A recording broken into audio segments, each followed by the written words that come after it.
Welcome to Neyveli சமையல். Hi viewers, நம்ம இன்னைக்கு ஆப்பம் எப்படி செய்யறது அப்படின்னு சொல்லிட்டு பார்க்க போகிறோம். அதுக்கு என்னென்ன பொருட்கள் தேவை அப்படின்னு சொல்லி, இந்த ஆப்பத்துக்கு தேவையான ஃபஸ்ட்டு மெயின் இன்க்ரீடியன்ட் உளுந்து. முழு உளுந்து நான் இங்கே எடுத்துருக்கேன். நீங்கள் வந்து ஸ்பிளிட் உளுந்து இருந்தாலும் நீங்கள் எடுத்துக்கலாம்.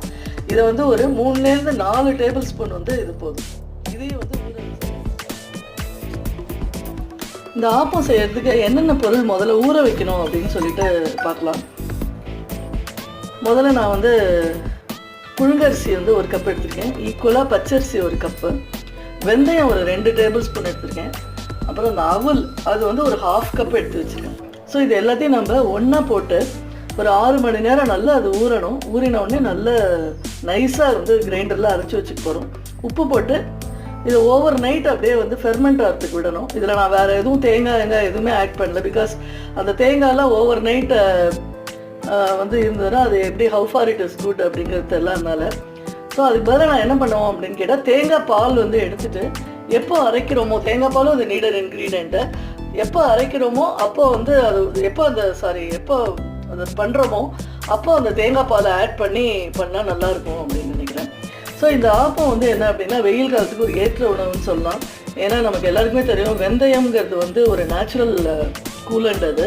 ஸோ இது எல்லாமே வந்து தேங்காய் பாலும் அதே மாதிரி தான். அதனால் இந்த ஃபெர்மெண்டேஷனுக்கும் இந்த புளிக்கிறதுக்கும் இந்த வெயில் காலத்தில் சிரமமே இருக்காது. ஒரு நைட்டு நல்லா வந்தாலும் நல்லா பிடிச்சிடும். அருமையான ஆப்பம் செய்யலாம். அது எப்படி பண்ணணும் அப்படின்னு சொல்லிட்டு பார்க்கலாம்.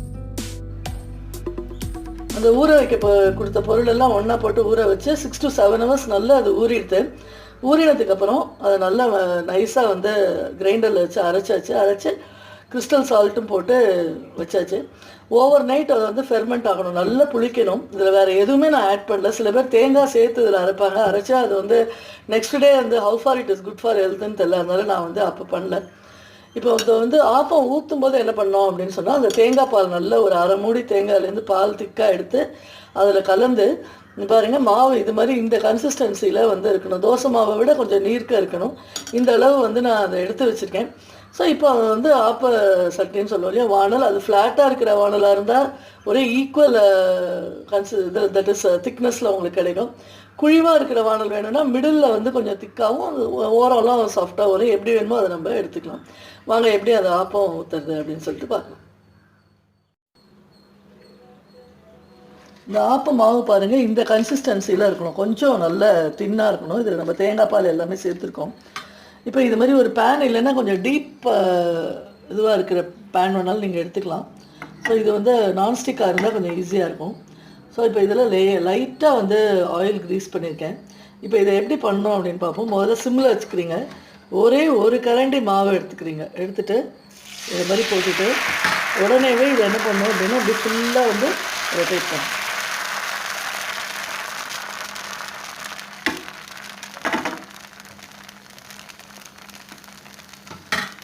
ரொட்டேட் பண்ணிவிட்டு கொஞ்சமாக ஆயில் வந்து நம்ம தோசைக்கு ஊற்றுற அளவுலாம் ஊற்றவே தேவையில்லை. கொஞ்சமாக ஆயில் வந்து அப்படியே ஜஸ்ட்டு ஒரு ட்ராப்பாக போட்டால் கூட போதும்.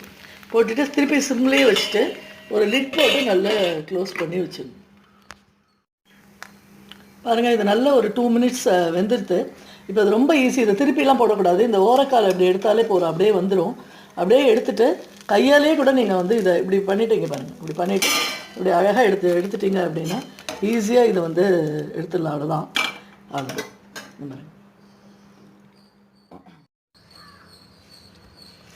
இது மாதிரி பொறுமையாக நம்ம வந்து நல்லா லிட்டு போட்டு மூடி வச்சு எடுத்தோம் அப்படின்னா அருமையான ஆப்பம் ரெடி ஆகிடும். வயிற்றுக்கு மிகவும் எளிதானது. குழந்தைகளுக்கு பெரியவர்களுக்கு எல்லாருக்குமே இதை வந்து கொடுக்கலாம்.